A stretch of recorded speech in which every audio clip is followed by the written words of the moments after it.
bombshell yung sinabi po ng dating presidente na meron na silang death squad. Ano man ang pangalan yan, police o non-police ba yan?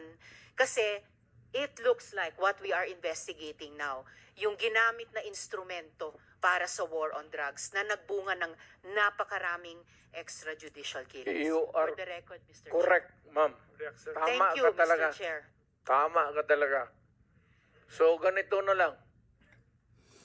Huwag na lang yung pulis. Kawawa yan, wala yung sa Davao experience, Davao.